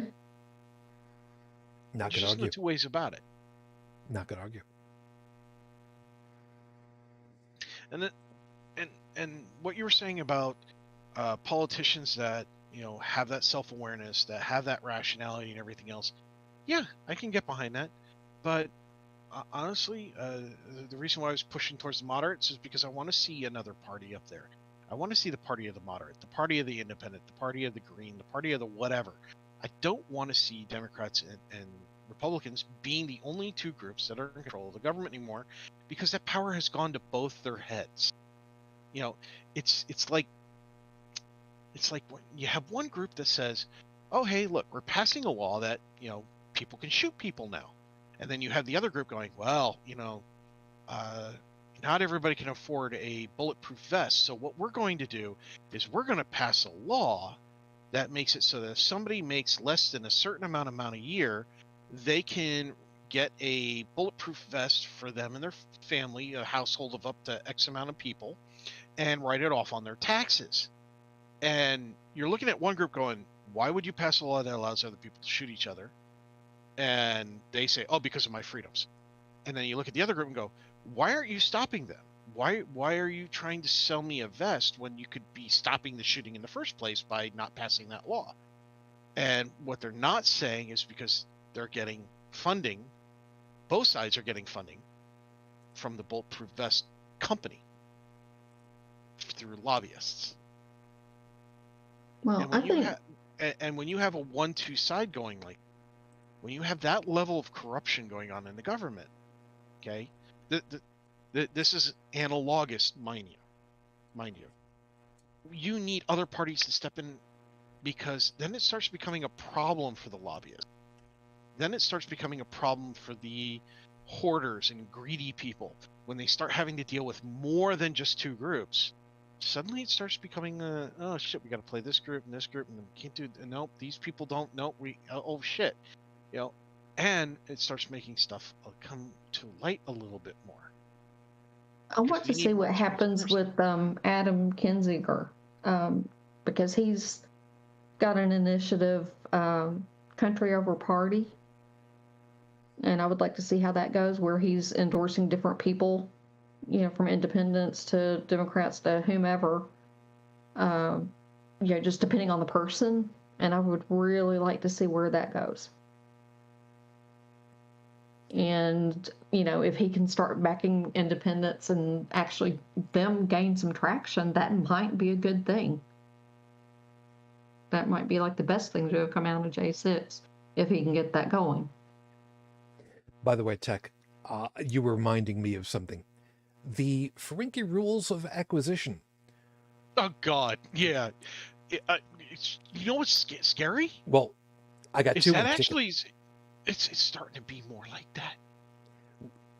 Ferengi rule of acquisition number 34, war is good for business. 35, peace is good for business. So, and they quoted that. What's interesting is if you go online, for my fellow nerds, you can actually look up the entire list of rules of acquisition. Acquisitions, yeah. Yep, I've got 34 and 35 were actually mentioned in one of the shows. Several, as a matter of fact. And yes, I will make sure that the rules of acquisition are listed, courtesy of the nice folks over there at Memory Alpha. Love you guys.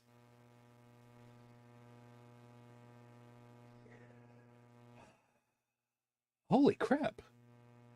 The vlogcast. He said the thing. He said the thing. So you know what that means? It means time to drink. Well, pretty damn close to it, as a matter of fact.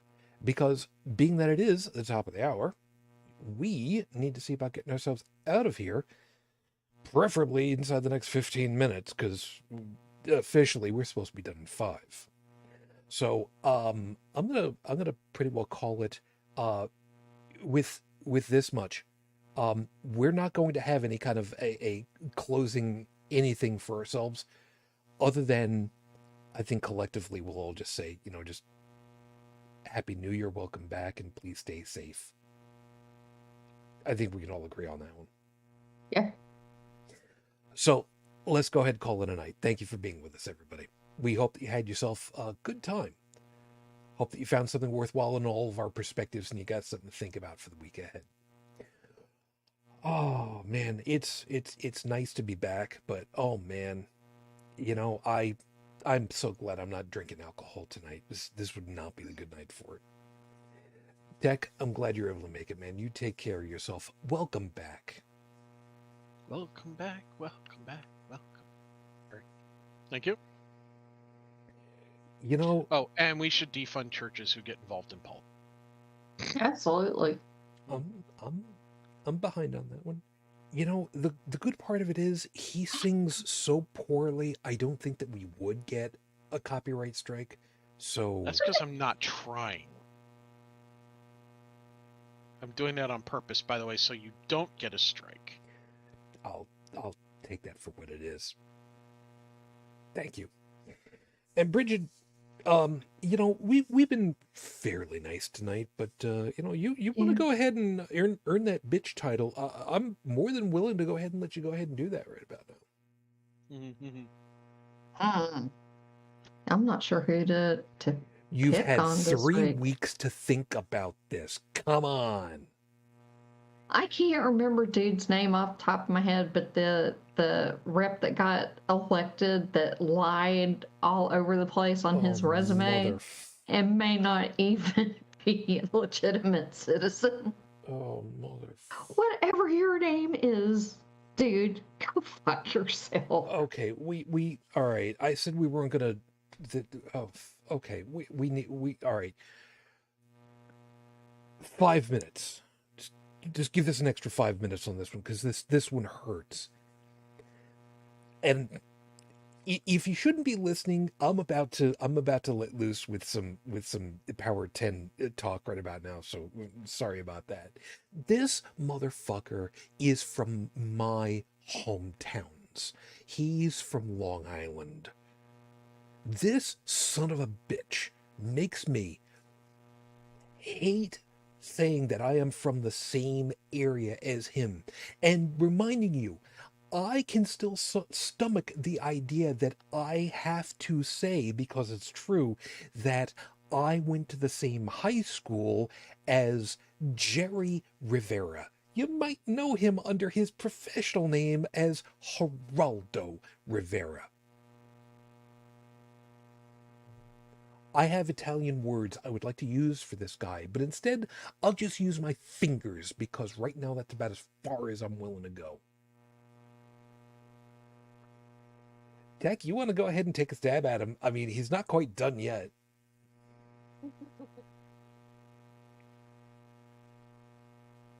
Heck is just sitting there. Yeah, I had the mute button on.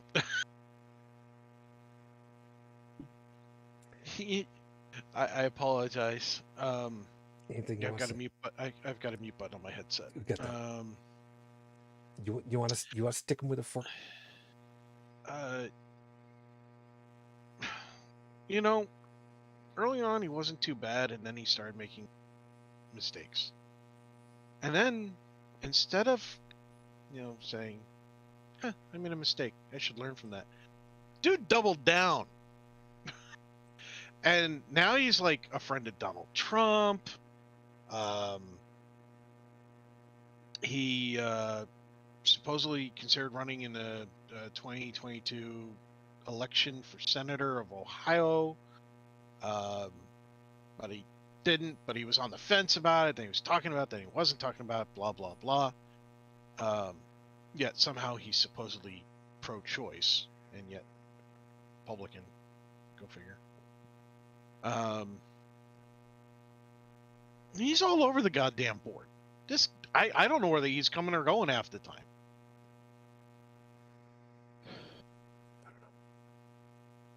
I really don't. Let's just say we can't wait to hear that this guy has just been turned away. Because maybe, you know what, Tech, have a good laugh at this one.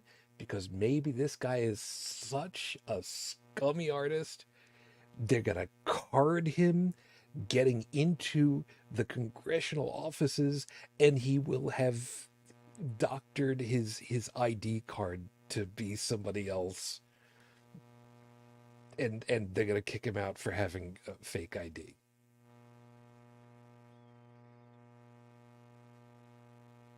Wait, I thought we were talking about Geraldo. No. No, we're talking about that dipshit that got himself elected over in Long Island. How the hell did I think we... Did somebody mention Geraldo, please? I did.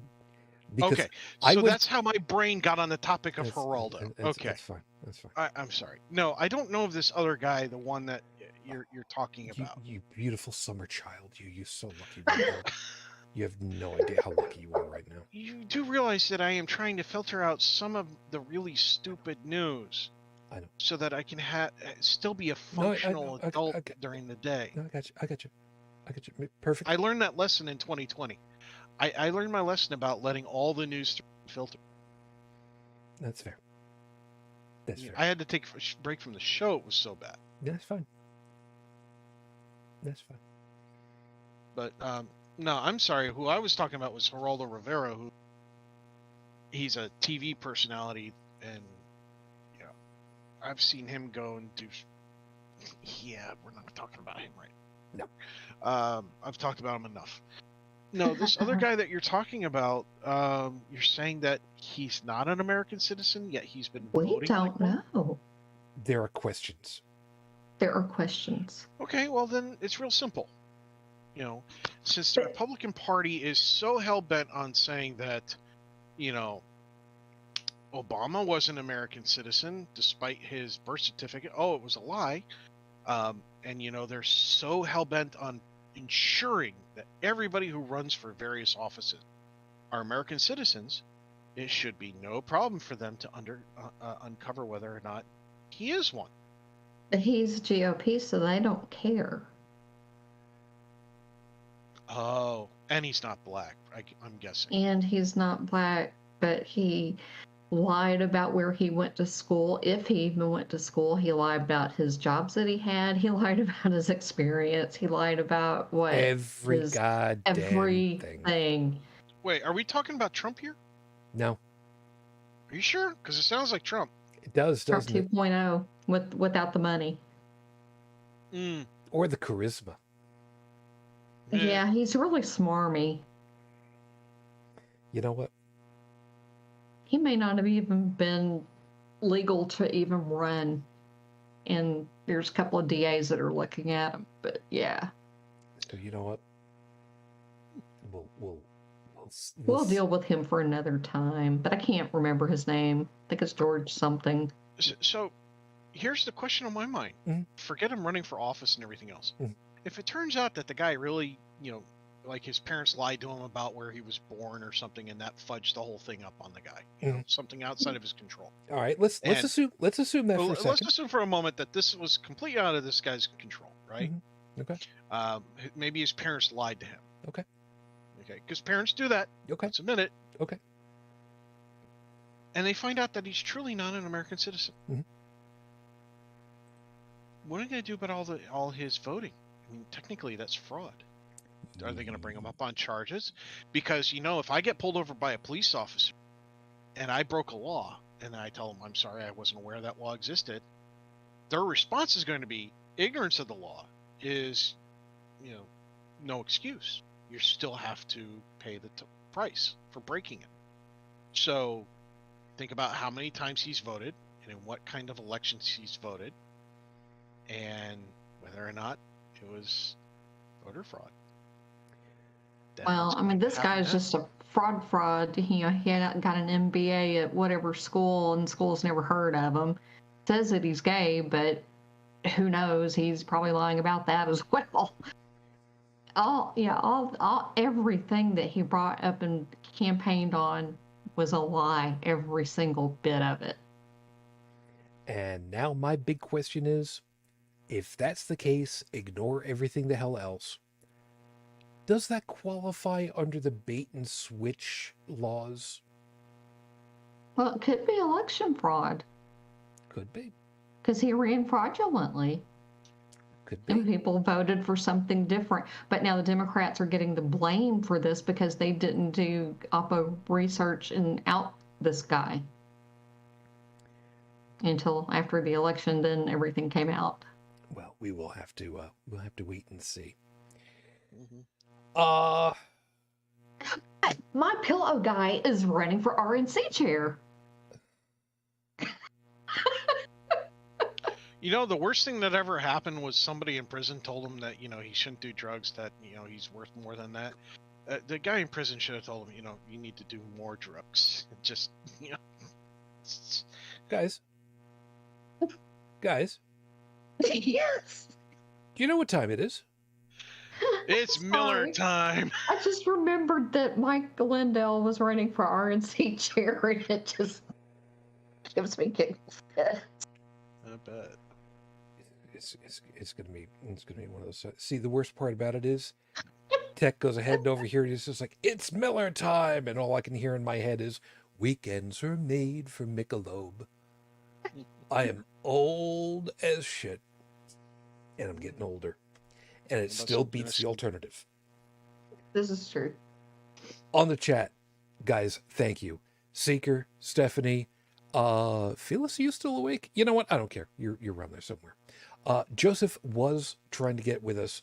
Something was going on with his overall setup, hence the reason why after I announced for him, he wasn't able to be with us. He tried. He gave it his level best, but Dark's stupid in the morning. I'm not going to expect him to, be working it too damn long. So it is what it is. We'll see what's going on.